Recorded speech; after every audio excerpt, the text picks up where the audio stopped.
حضور قرآن کریم تیسری خلافت میں کتابی شکل میں حضرت عثمان کی انہوں نے اکٹھا کیا، اس کی کوئی حکمت یا وجہ تھی کہ حضرت صلی اللہ علیہ وسلم کی زندگی میں زندگی میں اکٹھا ہوا تھا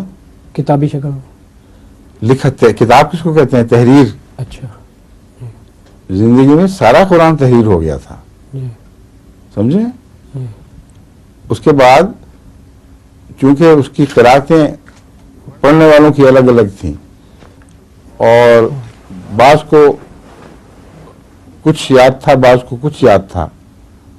کیونکہ یادداشت سے بھی فرق پڑ جاتا ہے۔ ابھی آج کل بھی جبکہ قرآن روزانہ اویلیبل ہے، ہر جگہ موجود ہے، حفظ کی غلطیاں جو ہیں، حافظے کی غلطیاں یہ روزمرہ ظاہر ہوتی رہتی ہیں۔ تو اس زمانے میں مشکل یہ پڑ گئی تھی کہ صحابہ جب قرات کرتے تھے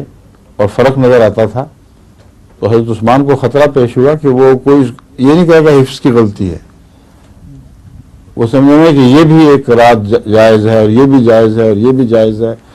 اور بعض جگہ پھر معنوں میں بہت بڑا فرق پڑ جاتا تھا۔ اس لیے بہت بڑا احسان ہے اللہ تعالیٰ کا حضرت عثمان پر کہ ان کو منتخب فرما لیا، اور بہت بڑا احسان ہے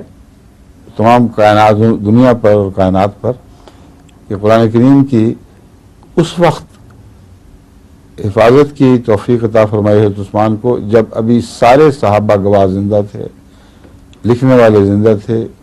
مختلف وہ جو چمڑے تھے یا دوسری چیزیں پارچہ جات جن پر لکھا جا رہا تھا وہ موجود تھے۔ تو بہت عظیم کارنامہ ہے حضرت عثمان کا۔ انہوں نے علماء کی کمیٹی بنائی، صحابہ چوٹی کے اس میں شامل تھے، لکھنے والے بلائے گئے، ایک ایک آیت پر بحث ہوئی، یہ فیصلہ ہوا کہ جس کے متعلق قطعی شہادت مل جائے کہ یہ آیت فلاں جگہ رسول اللہ صلی اللہ علیہ وسلم نے فرمائی تھی، اس کی یہ ضرورت بھی ایک واضح ہوئی کہ آن حضرت صلی اللہ علیہ وسلم کے زمانے میں قرآن کریم وقت کی ضرورت کے مطابق نازل ہو رہا تھا، اور نزول کی ترتیب